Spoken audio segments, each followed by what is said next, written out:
press the record button too, Emma, that would be great. There we go. Perfect. Welcome everybody. Good afternoon. This is Jen Kovich here outside of Washington, D.C. Welcome to our webinar this afternoon. We've got a great group with us here today. If you are logging in, we want to know where you are logging in from. So tell us where you are around the country. Stick a note in the chat box and tell us where you're logging in from. Carol, where are you logging in from today? Tucson, Arizona. All right. Do we have any Arizonians out there? Marla, you're in DC also? I am right in downtown DC. Great. Sil, where are you located? Good morning, Seattle, Washington. Okay, we're looking for some West Coasters. Lynette, where are you logging in from? Well, the opposite of Sil, because it's not morning. Good afternoon from New York. All right, Virginia, welcome. Pennsylvania, welcome. Hazard, Kentucky. Love that name. Welcome. Rhonda, where are you logging in from? Phoenix, Arizona, 103 today. Oh my gosh. Okay. Arkansas, Nevada, Bay Area. Welcome everybody. Mississippi. All right. We have our Southern contingency here this afternoon. A couple West Coasters here. Okay. So you are represented. All right. Tell us where you're logging in from. We want to hear from you. Welcome everybody. We've got a great program for you today, talking all about addressing the workforce challenges in a post-COVID world. This is something I think everybody is dealing with. So we've got a great conversation set up for folks this afternoon. Welcome New Orleans, welcome DC. Love to see our DC folks here. Welcome everybody.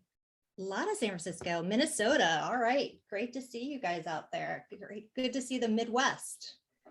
Orlando, great. Welcome, Florida. Great to see everybody here today. We've got a really spectacular program for you today, and we've got a number of really wonderful, impressive lineup today of speakers, and we'll be diving into the nurse piece as well around workforce challenges facing nurses as well. So this is going to be an interesting discussion today. Welcome everybody. If you're just joining us, Jen Kovich in Washington, D.C. From EHI, Executives for Health Innovation. Delighted to have you here today. And we'll give folks a few more minutes to log in. And while they're doing that, we're going to go ahead and run through some introductory slides. So welcome if you're just joining us. Again, I'm Jen Kovich. I am the CEO of Executives for Health Innovation here in Washington, D.C., a small nonprofit, our 20th year anniversary here in Washington, and we are known for convening diverse leaders from across the industry. So we try to pull all different stakeholders together under the same tent to talk about important areas. And our important areas that we're focusing on this year include modernizing public health, health equity, virtual care, and privacy and security. And we're trying to figure out how do we address all of these things with challenges in the workforce right now. And that's what we'll be talking about today. And we've certainly got a lot of them. This is a list of some of the executives that are involved with our organization. If you do not see the name or logo of your organization up there, we would love to have you join us. So feel free to send me a chat or a note through the chat box. And we will try to get you involved. We do a lot of education, research, and advocacy throughout the year on different areas. And again, we're always looking for leaders around the country to join us. And I want to give folks a heads up about an upcoming webinar. Our next webinar is actually this Thursday. We're going to be talking about ensuring provider data isn't the source of surprises. I know another important issue, a lot of folks are having problems locating doctors right now and getting access to specific clinicians. And this is a big issue across the field right now, both for payers and providers, and really for patients more than anybody. So we'll be talking about why that is the case and how we can address it. And then finally, on June 2nd, we'll be talking about using AI and machine learning for patient matching to support safety and improve care. So you can find out more about those programs online at ehidc.org. That's ehidc.org. Okay, keep going. All right, and a big thank you today to Carol and to Prolucent who is sponsoring and supporting this program today. As a very small nonprofit, we could not bring these incredible programs to you in your home and in your office without the support of generous leaders in the industry like Prolucent. So we're really delighted that we've got Carol and crew here today to help lead this discussion and support this discussion, a very important discussion today. A great group of folks here lined up to address everybody today. We've got Rhonda Anderson, who is the principal owner of RMA Healthcare Consulting in Arizona, as you just heard. Rhonda's dialing from Arizona. We have the esteemed Carol Bradley, the Chief Nurse Executive from Prolucent Health, who you're going to meet shortly. Has an incredible background and is going to moderate our session today. We've got Sil Trepanier, who is the Senior Vice President of System Chief Nursing Officer at Providence. Delighted to have you here today. It's great to have a provider group here. We have Marla Weston, Chief Executive Officer of Weston Consultant LC, who's a great expert in this area as well, has done a lot of work, and you'll hear her perspective as well. And then finally, we've got Lynette Wolford, who's the Chief Nursing Officer at Northwell Health in New York, another esteemed provider organization, and lots of experience to share with you some of the challenges that they're facing, and delighted to have this whole group with us here today. And my work is done. I'm actually going to turn this over to Carol, who's going to lead us through the session today. And welcome to everybody. Thanks, Jen. I'm excited to be here, and I'm particularly grateful to my colleagues for joining me on this discussion of a very important topic. I'm just going to kick off today's session by talking a little bit about the healthcare workforce landscape. I'm sure this is going to sound very familiar to any of you that are involved on the provider side of our healthcare delivery system today. First, to talk a little bit about our supply of nurses, particularly in the patient care environment. We've seen an enormous change in the availability of nurses, particularly exaggerated during the pandemic. Of course, many of you experienced nurse turnover as nurses resigned to follow the financial rewards that were embedded in traveler positions that were increasing dramatically across the country. Today, RN turnover is exceeding 20% in most markets, which is an extremely high number compared to our pre-pandemic levels. Our vacancy rates are ranging between 10 and 30%, again, depending on the geography in the country. Unfortunately, recent data has shown us that the total nursing workforce across our US has declined in 2021. And this is the first time we've actually had a decline in the number of nurses in 18 years. And that speaks to also the failure of our pipeline to be producing sufficient nursing staff to replace those who are retiring. In a recent study by McKinsey, 32% of our nurses are likely to leave our profession in the next year. And that really brings us to a crisis level, understanding that the traveler environment is changing things dramatically, but also the last 2 years have dramatically changed how nurses feel about working in their profession. It's clear today that our nursing pipeline is insufficient, and it's constrained by both capacity and the faculty shortages that we have. On the demand side, to talk a little bit more about the traveler situation, we've seen the post-COVID demand for contingent labor finally begin to plummet to pre-pandemic levels. And just to give you some specific numbers, about 10,000 traveler positions were available across the country pre-COVID. We then reached a high in August of 21 of over 60,000 traveler positions. And we're now sinking rapidly back down to a norm of we're between 12 and 15,000 today. And the demand that this has created is that the contingent salary levels have finally begun to come down. Most of you are well aware of the fiscal impact of contingent labor in our healthcare industry over the last 2 years. Rates exceeded $200 an hour, and they're now normalizing back down to the $100 to $120 an hour range, which is still significantly above the pre-COVID rates. A couple other changes that I think have been driven by the pandemic. Specifically, there was a significant amount of deferred care. So many of our health systems now are actually being impacted less by COVID patients and more by that demand of care that did not get delivered during the COVID crisis.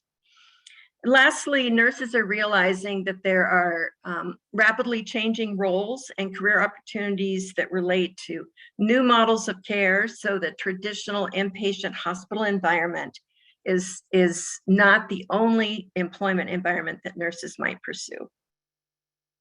And just a word about the clinical practice environment and the influence it's having. I think COVID has broken the guardrails that we've had for safe, appropriate, and flexible staffing. And so now we're working hard to reestablish what safe staffing is and how to achieve it. We also are recognizing that our workload management and measurement is not sufficiently supported by technology. And there are many new products and technology solutions that are helping us do a better job of ensuring that we have safe staffing in our organizations. Clinical leadership and professional clinical autonomy is vitally important to rebuilding our clinical nursing environment. Many organizations are pursuing new and creative compensation methods. We'll talk a little bit about that in our panel today. And lastly, I do want to recognize that we have some increasing threats to our clinical practice environment. The first is really an increased enthusiasm for regulatory mandates to try to address the staffing concerns. And there's also a significant increase in labor activity, both of which will consume the provider community in terms of trying to ensure that we aren't constrained by those structures, if you will, in terms of ensuring safe patient care. So I'd like to move to my esteemed panel and go through some questions that we would like to cover today. I've included speaker contact information for your benefit, and if you wish to contact any of us afterwards, I know we would welcome your calls. So first, I'd like to go to Sil. And one of the areas that is clear with us trying to reestablish our workforce is really looking at our recruitment methods. How do we recruit? How do we re-recruit, if you will, nurses back into our provider organizations? Can you tell me a little bit, Sil, about what you're seeing and what Providence has had success with, as well as what you see in the market in terms of recruitment strategy? Yeah, you bet. Thanks, Carol, and thank you for laying a really good picture for us. You know, I'm going to start us off with the International Council of Nursing, just to support some of the numbers that you shared, have recently put out a report, and 15 million nurses short by 2030 worldwide. Now, I can't even wrap my head around that. But why is that important for us to stay grounded on the numbers that you gave us and that number alone? It's because although recruitment is important, and I have some information to share regarding this, at the end of the day, no matter how good you are, it's not going to be enough. I think it's important that we ground ourselves there, because otherwise we're going to kid ourselves. So that said, we do need to focus on recruitment, and really for us, it's about recruitment and retention. So re-recruitment is very important in making sure that we keep those who choose to practice with us today. You know, to me, it feels like it's a completely new sport. I'm not quite convinced yet that I know exactly which court I'm playing on, let alone if I have the right shoes to play with it, but we're playing no matter what. It's a little wicked out there. And more and more when you read a lot about recruitment efforts and what all the various reports are showing out there, I mean, I hate to say this, but nurses are telling us, show me the money. I mean, that is really important. Many of us could, for the longest time, articulate a value proposition as to why one would choose to practice here versus over there. And the money is a very, very heavy factor in the equation today. And to that end, the market rates are completely fluid right now. We think we know what those are, and then you turn around and it changes. And if you alluded to the impact of representation and some of what those, if you look at some of those contracts that have recently been signed, and the double digits increase in salary requires for all of us to react appropriately, and it's just unsustainable, unfortunately.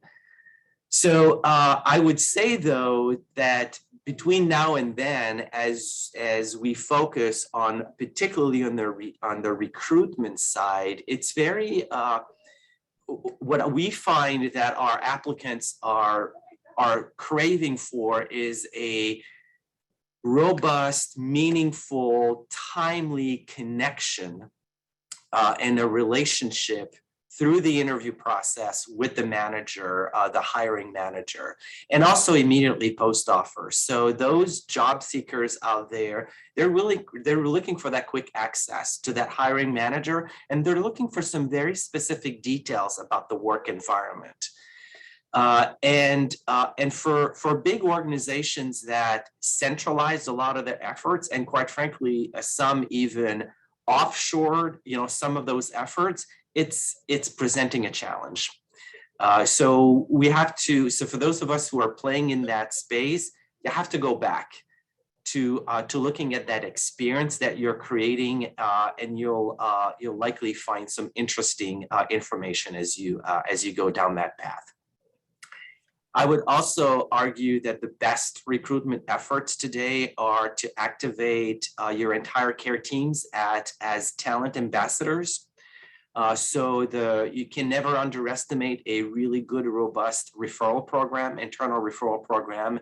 If you don't have that, highly recommended for all sorts of good reasons. It's also very important today to apply the same levers that you have for essentially for all new caregivers, new employees that you're bringing in your workforce. So, if you are offering, sign-on bonus, you have to offer sign-on bonus to everybody. And quite frankly, we even found that in some sub-markets, we weren't offering sign-on bonuses to new graduate nurses because we thought, hey, we're offering this amazing transition into practice program that's accredited.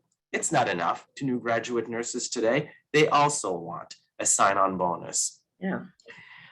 Also, I would say the same levers that you could, if you're contemplating international staffing, that you also have to make sure that you offer the same type of incentives because they read the same stuff out there. That's really important. Today, leveraging your clinical rotation as a recruitment opportunities is also very important. Recruiting the agencies that's in your environment, particularly in light of the data that you showed that the rates are decreasing, and in some markets, really, it's getting pretty darn close now. We're not quite there yet, but it's certainly getting closer. And lastly, Carol, what I would say is be cognizant of your reputation out there. What are people saying about your organization in social media and the likes? You alluded to that. People are talking about safety, workplace violence, well-being, whole person care, and that reputation is very important from a recruitment perspective. So I'll leave it at that. Thanks, Sil. Great insights. I think recruitment is clearly an organizational priority for our entire health system right now. Next, I want to go to the area of staffing.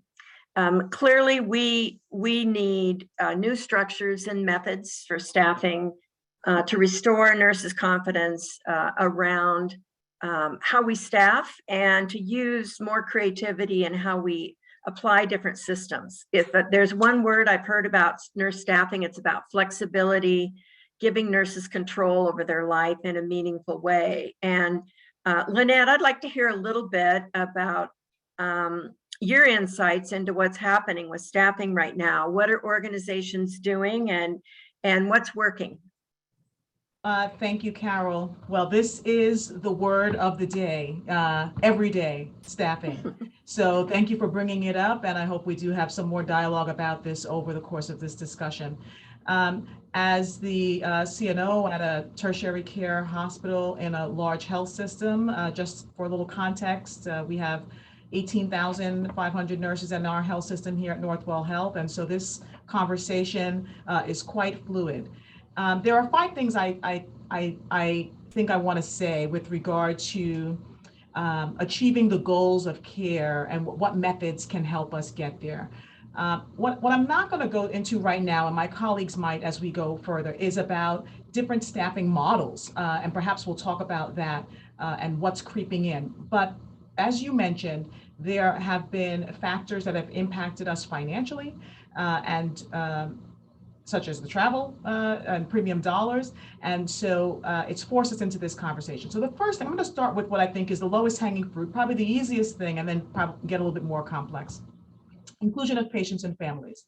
So as Sil just said, your reputation in the industry, what's attracting people, what's magnetizing, a lot of that comes, yes, from our staff, but also from our patients and families when they talk about their experience.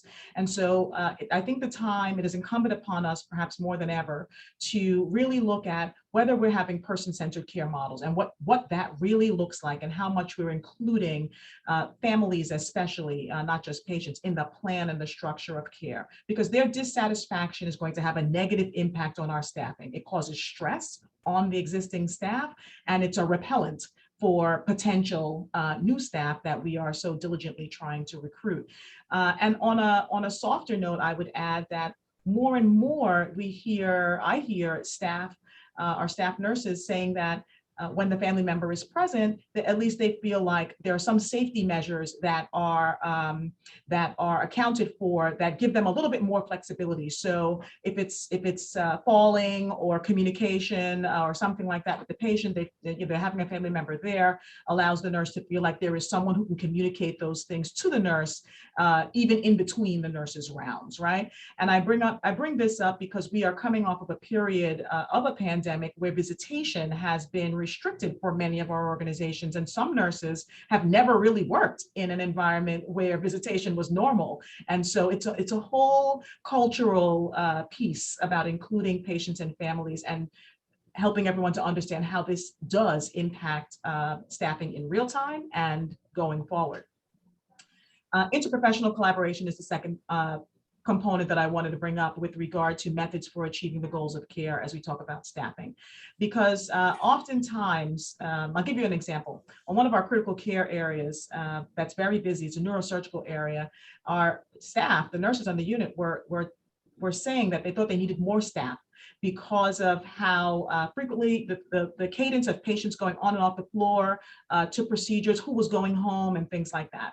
And we decided to brainstorm and really put our heads together around how can we tackle what's really going on here. And what we realized was that because the nurses on that unit were not included in some of the ACP and provider conversations about who was going to be going home tomorrow or what the plan was, they were in a reactionary mode and always scrambling to catch up. So one of our supervisors for the ACP team said, what we can do is really start to anticipate discharges the day before, team up with the nursing staff and communicate that information. And just having that information allowed the manager to reorganize the workflow for the day to shift resources for when it was needed most, because we knew, or she knew, what to expect because of that interdisciplinary and interprofessional collaboration. So let us not underestimate the power of that.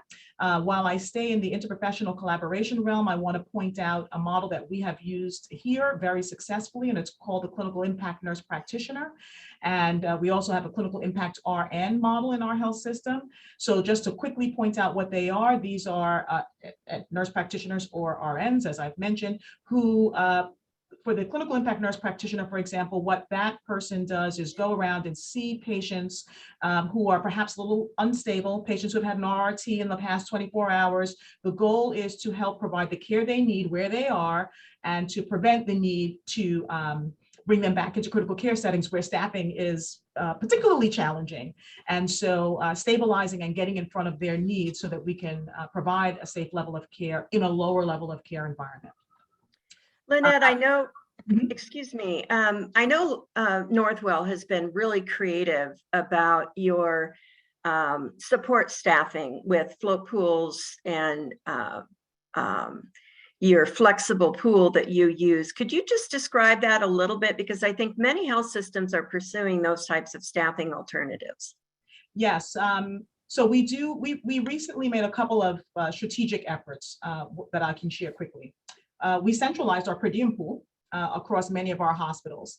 And so the goal in doing that is to open up availability, right, for more of our hospitals to benefit from the per diem pool as opposed to that being only at one facility, right? So we do a lot of load balancing in this way when it comes to patients, and we started to do that now when it comes to per diem staffing.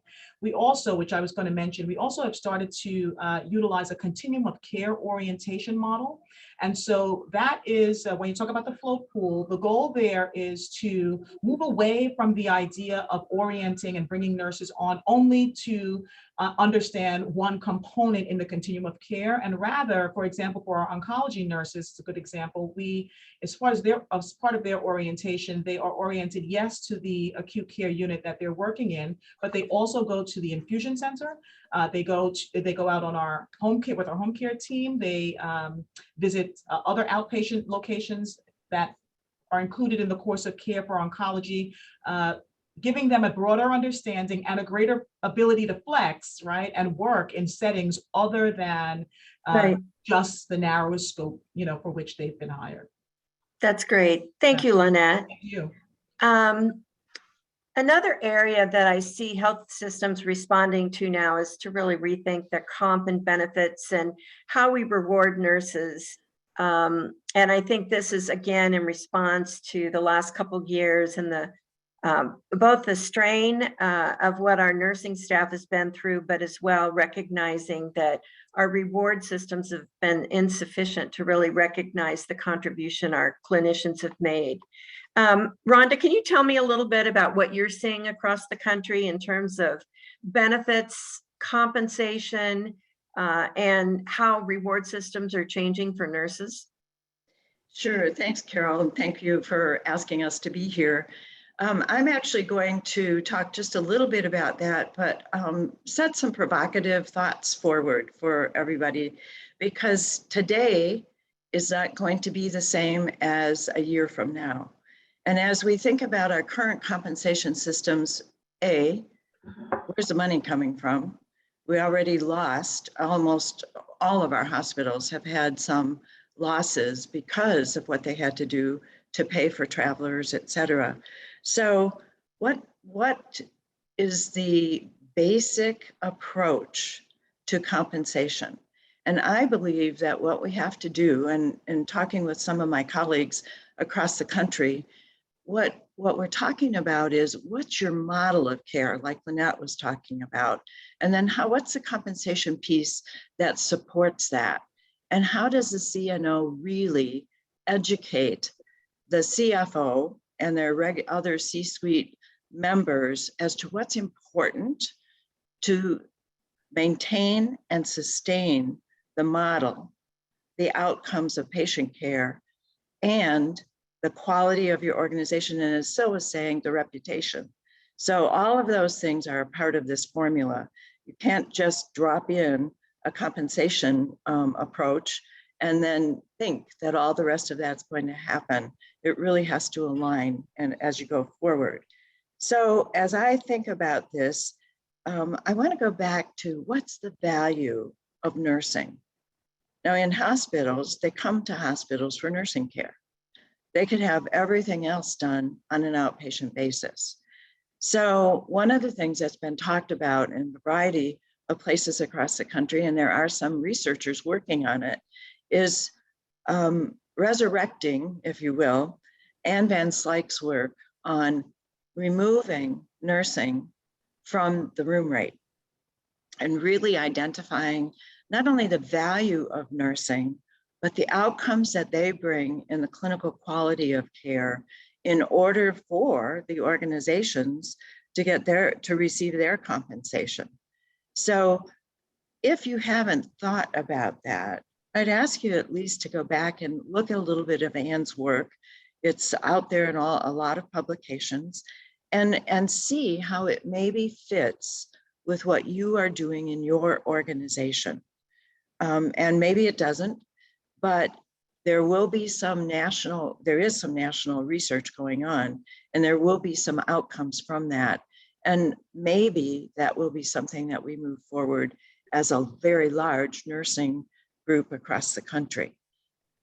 Second thing I want you to think about is something that I've heard in a couple of the editorial boards that I'm on and some of our prominent leaders across the country.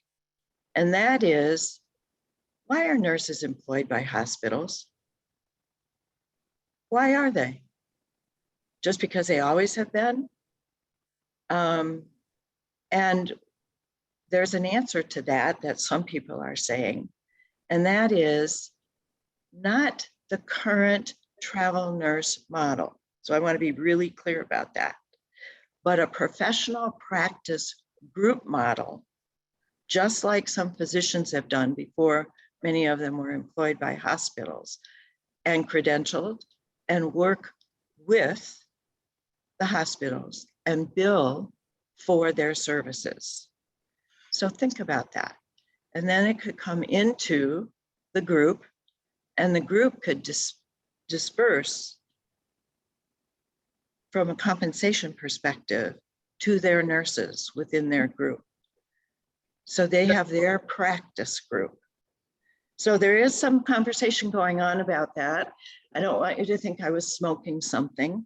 I didn't dream it up myself, but there is a lot of conversation about why are we employed by hospitals? At least think about it. Yeah.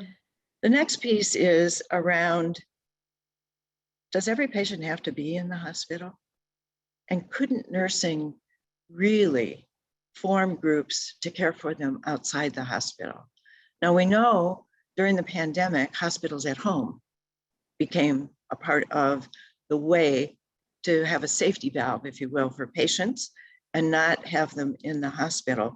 But the hospitals, Ray knows. Well, there's a group here in Arizona called Navi Nurses who care for these patients at home, and they charge them and they get cash for it. And then they compensate their nurses who are providing that care. Is that a long-term solution? The patients love it. The nurses are enjoying it, and they are growing. They are really growing, and it's cash out of the patient's pocket. Could it evolve to where they get contracts? Absolutely. From different healthcare, insurance companies, et cetera. The last thing I talk about, just to create your thinking in a little bit broader terms, is something that is going on today as well, but I think will really expand. And that is advanced practice groups across the country that are receiving contracts from insurance companies to virtually and sometimes in person manage primary care patients for their primary care. This has been very successful, and CareSpan has done that. There are nurse practitioners across this country who have many, many contracts with a variety of the insurance companies, and they are providing this care either in person or virtually. So as we think about where we are today in your organization and where you're going with some of the new models that you are creating, think about how the compensation supports those models, not just to pay the nurse, but to be sure that the nurse is providing those outcomes that are needed for that patient. And we will see a lot of these other models in the continuum of care really grow and develop. And nurses will be compensating themselves through their group practice so that they are able to continue to manage patients on that continuum of care. So thank you, Carol, for giving me the opportunity to speak today. Thanks, Rhonda. Okay, Marla, you're going to bring us home here. Let's talk. I think every speaker has brought up some ideas about how care is going to be transformed and how care is essentially going to change. From your perspective, Marla, how do you see the models of care changing? What is emerging? What are we finding success with? And how are nurses being used across the care enterprise differently than they have in the past, as opposed to the old traditional hospital model? Mm-hmm. Yeah, I think you're right, Carol. I think every speaker alluded to this, and you really kicked us off, and Sil started off as well, reiterating that we are not going to have enough nurses to deliver care in the same model of care that we have in the past. And that's just a fact. And so if we think that we're going to return through some miraculous orienting enough people or recruiting enough people or educating enough people, the numbers just are not there. When you look at the number of nurses that are poised to retire, the number of nurses who have left, and the influx of patients that we have. So bottom line is we have to think about this differently. And I do think we have had a lot of insights if we think back to the successes that we had at the start of the pandemic, things that we did well. One of the things that we did well is that we rapidly cross-trained people to work in very different settings than we would have ever imagined in the past.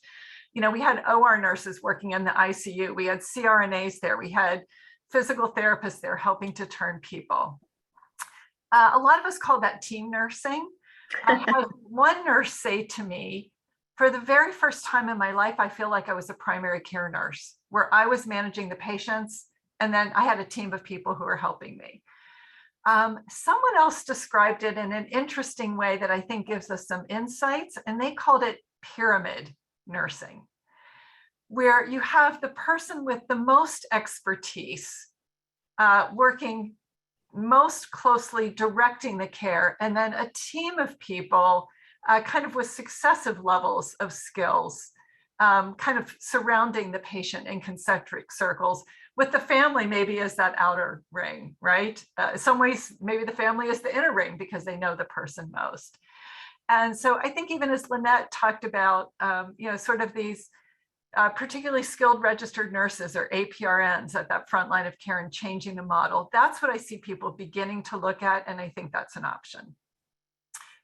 The second thing that I would say is that part of what was really attractive to people about travel nursing is this idea of I can work intensely for 13 weeks and then I can take a break. And then I can work intensely for 13 weeks and then I can take a break. And I think we need to leverage that. One of the things that we also did with this cross training that we did is that we had nurses working in an ICU one week and then maybe in an outpatient setting another week. I think we have an opportunity here to deal with how we manage sort of this burnout and intensity of the work by building in clinical rotations that are 13 weeks. Let a nurse work for 13 weeks in an ICU and then 13 weeks in an outpatient center and then another 13 weeks, et cetera. You know, it varies that intensity and it makes the work more interesting. And a lot of nurses said they liked being challenged by working somewhere else. So I think that whole thinking about what we learn from cross-training is helpful. the second tool that we have in our toolkit, of course, is technology-enabled innovation.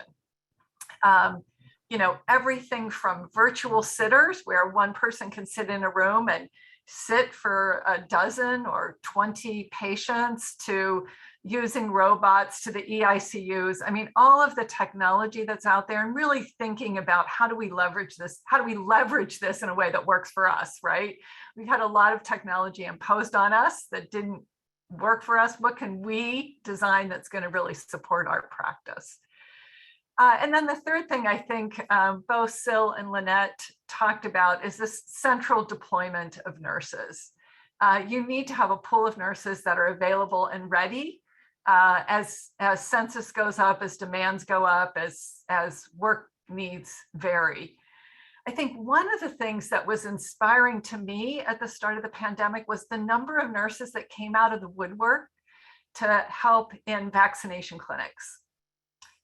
There are people out there willing to help for a couple of hours a week, 4 hours a week, a day a week, that have some technical skills, that can do some specific action. And I think we have an opportunity to really think differently, particularly about these central deployment areas, about how might we build a cadre of people to do really specific skills that could come in and support our workplace with some action, right? That would give them meaning in their life and let them make a contribution and really support our practice. And, I think the other last thing that I would say is we need to acknowledge, as our colleague Peter Bierhaus so eloquently points out, the rapid growth in APRNs. And historically, that has been nurses leaving the clinical bedside in the acute care hospital setting, going to work in some sort of an outpatient setting. We have an opportunity to think about the role of advanced practice registered nurses in the acute care setting, and how can they be strengthening, supporting all of the clinical practice, everything from patient care to educating and developing novice nurses. And so really thinking creatively about how to utilize them. And once again, I think Lynette even talked about her example of beginning to lean on and leverage and build practices around the APRNs. One of the questions that has shown up in the chat box that I think would be worth exploring with Sil and Lynette specifically is the workforce, the impact of our vaccination mandates on healthcare workers, and how that affected your workforce resources, and whether it was a significant impact or not.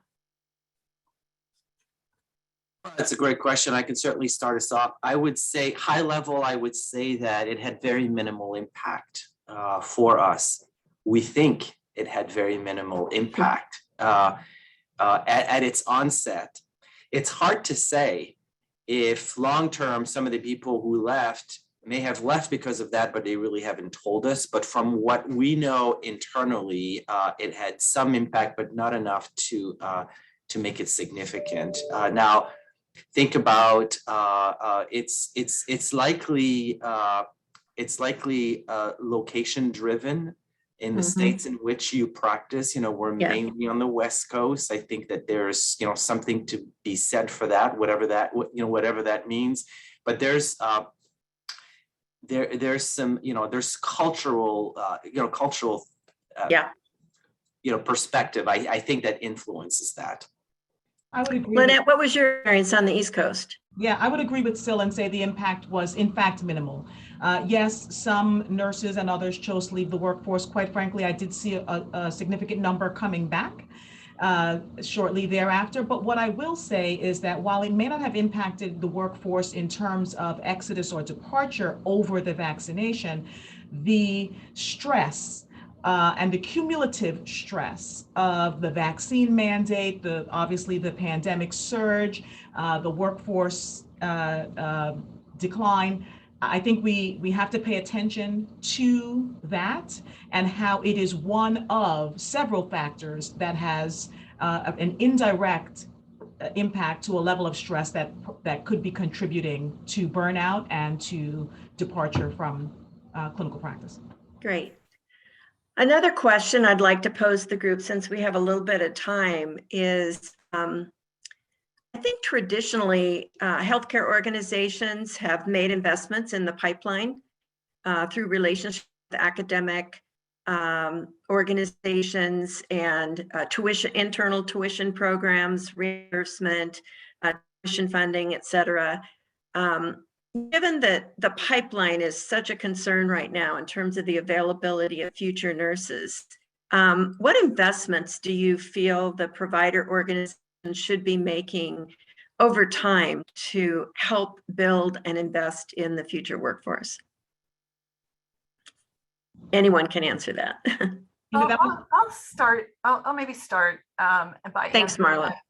You know, one of the things I think we have to recognize is that there continue to be far more people interested in becoming nurses than we have slots for. And I think the traditional way that people have thought about investing in the pipeline has been investing in nursing students. I think we have to once again, we have to just look at the data and rethink that, because the better way that we can invest in the pipeline is by supporting faculty and by supporting clinical learning opportunities. And that we have a lot of control over. We have a lot of resources to support that. So I think I've even seen a number of organizations build nursing schools. And you know, I worry about hospitals getting in the business of nursing schools. We have plenty of people who can do that, right? So how do we get smart about where we put our money as we think about that? Well, I do. Go ahead, Rhonda. Well, I would just add that I think some of the work that's being done here in Arizona is really positive, and I know they're doing it in other places as well. And it's really working with the high school students and the junior high students and the Girl Scouts, and we're trying to work with the Boy Scouts as well to have like healthcare badges and then get them certified as nursing assistants, and really working with them using some of the APIN principles that were developed during that work. I think the thing is that we, meaning our profession, get so excited about something like the APIN work, and then what happened to it? And so it's really important for us to look at those things that have been successful as we work with the new environment that we're in. But I really am proud of what's going on in Arizona. The other piece that we didn't talk about here, because we've talked mostly about acute care, is school nurses. And we don't have a lot of opportunity for school nurses, but we did here in Arizona get a grant, and we now have about 60 spots to precept nurses who want to be school nurses. So again, trying to get nursing in a variety of areas, not acute care is important, obviously. If any one of us is going to be in the hospital, we want a nurse to care for us, but there's so many other opportunities, I think, and that's what sometimes we forget about. I'm really glad you brought up school nurses, because I think there was a tremendous amount of visibility of the impact good school nurses, capable and present school nurses can make during the pandemic, when schools were really needing that kind of expert clinical guidance and advice. And to me, at least through the media, I think there was a significant highlighting of the importance and vital necessity of having school nurses in our public education system. One other area that we didn't quite cover, but I think is really important, and it relates to how we manage resources and the tools that we're giving our leaders, the technology we're providing to ensure that, you know, as you know, healthcare is a technology embedded system of care. And I think there have been opportunities to improve how we support staffing and scheduling and resource management. But I think we've been late, if you will, to sufficiently resource our healthcare organizations, and most importantly, our nurse managers with the tools to do predictive and to be able to plan for the effective use of resources. And we've been driven, quite frankly, by somewhat of a financial model of just paid hours, as opposed to more data that's bringing forth for us more information about our patients and the demands they present to our nursing staff and in the caregiving process. I know that there's a lot of companies right now working very hard on improving resource management through technology solutions. And I'm curious if any of you have seen anything that's particularly effective and enticing in terms of supporting nurse managers with technology.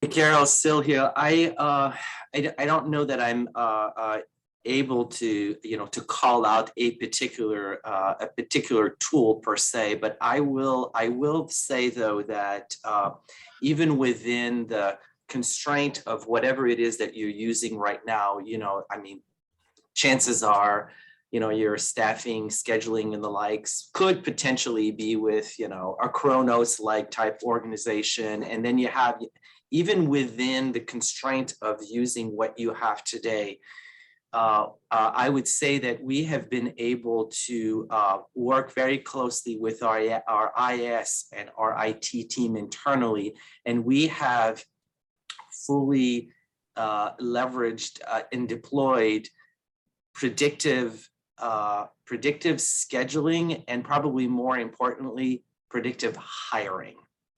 We all know, I mean, this is actually not that complicated. You have to have a partnership with HR, finance, IT and nursing. And then when you do, how long what your average turnover is. You can put that data as a data point. You know exactly how long it takes you on an average to hire X specialty. And when you put these two data points together, you should be able to have a partnership with finance and HR to say, I can't wait, I should not wait. None of us should wait for, if it takes me 90 days to hire an ICU nurse, I shouldn't wait for an ICU nurse to exit before I put a requisition out there. Right, exactly. It sounds simple, right? But most people didn't used to practice this way. That's how we're practicing this way, but it requires this predictive, thoughtful mindset in order to get there. So I'm a huge fan of this. This is something that we're leveraging internally, both on the hiring side, and that now what we're doing is also on the scheduling side as well. A little more complicated, obviously, but at minimum, everyone should embrace the predictive hiring. Great. I would just say, I think part of what has limited us in this space of having conversations about staffing is that we talk about staffing, right? Like this big thing. And it is everything from budgeting to, determining the right number of resources that you need, hiring the right number of resources, accounting for the kind of turnover that Sil was describing, scheduling, planning a schedule, accounting for the fact that we know that every single day a certain number of nurses are going to call in sick, right? Like, why is that a surprise, right? We know that different times of the year we have different numbers. So scheduling, and then there's this sort of daily staffing and adjusting. And I think one of our challenges is that we use this phrase staffing when they're really different processes and skill sets. And I'm starting to think we need new language to talk about this whole array of competencies and activities that we need to do to get the right number and type and skilled nurse matched with the right patient on a shift by shift basis. It is an incredibly complex process. And I really, as you've reflected in your comments, Marla, I think nurse managers and CNOs have personal knowledge of that complexity like no one else in our organizations. And I have to say that there are, everyone is focused on the ability to do this better, but we have many systems that were designed not necessarily with the nurse at the center of the conversation about what the needs were. And I think putting nursing into the conversation, putting nurses, I should say, into the middle of the conversation for discussions around technology, and whether it's an HR system, a finance system, a EHR, you name it. I think nurses need to be considered a customer of all of these tools.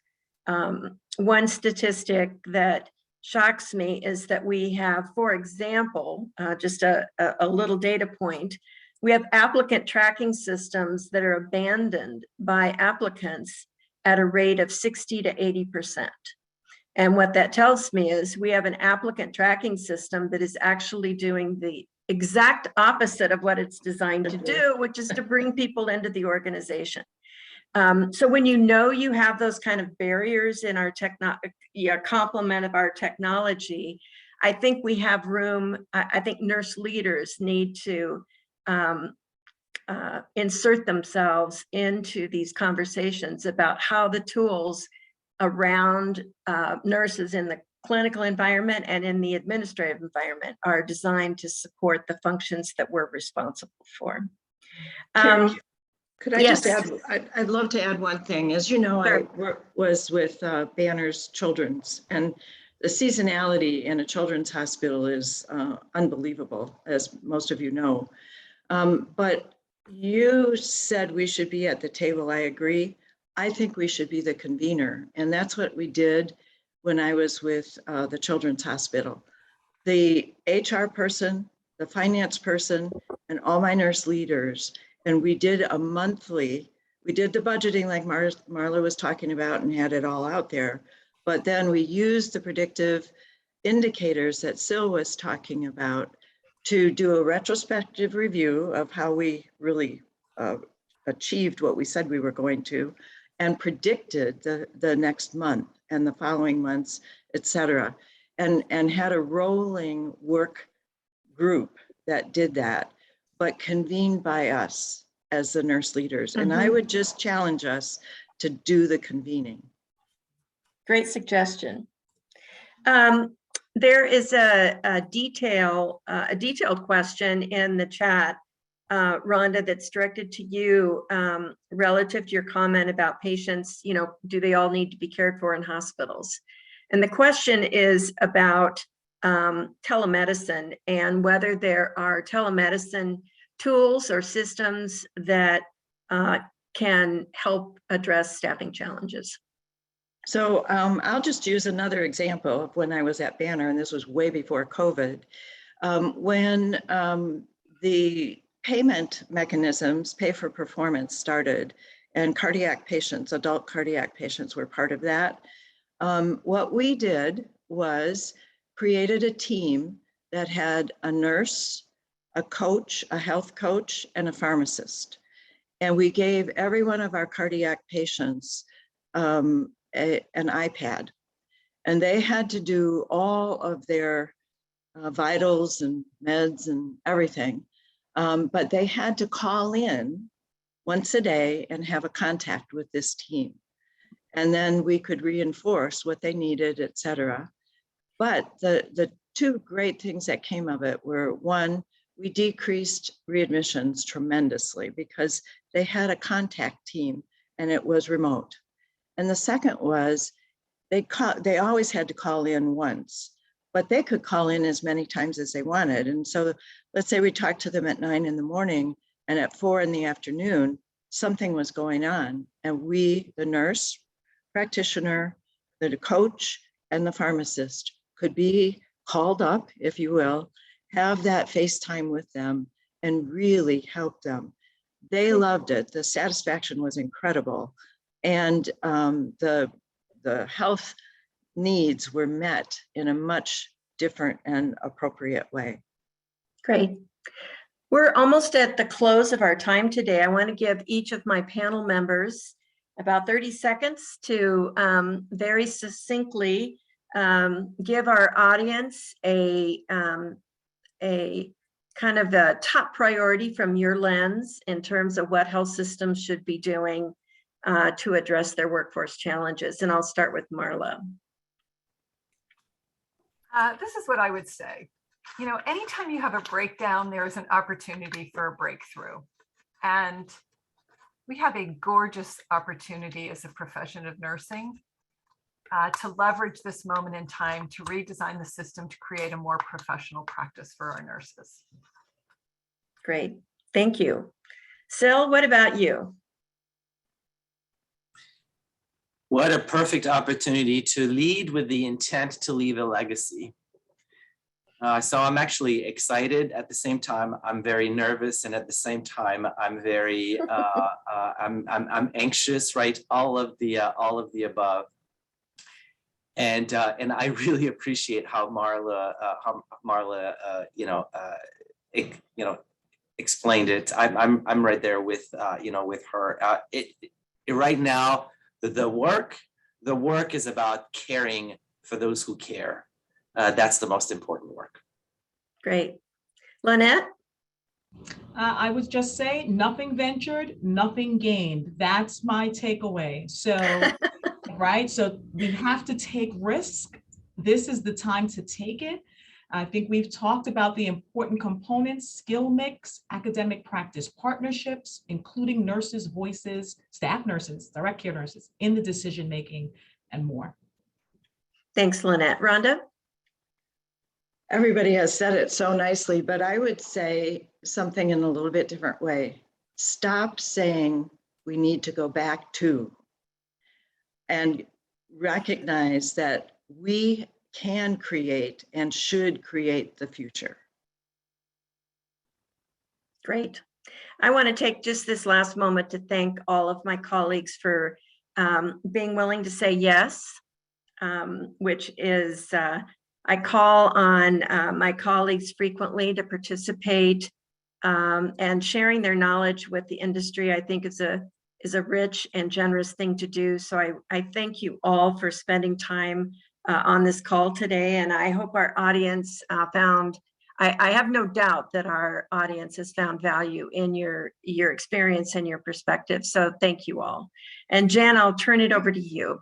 Thank you so much. And we will be sending out a copy of the recording along with any contact information that our speakers want to share. Thank you, everybody, for joining us here today. It's been a great program. Thank you, Carol, Lynette, Marla, Rhonda, and Sil. It's been great to have you guys here. Thank you.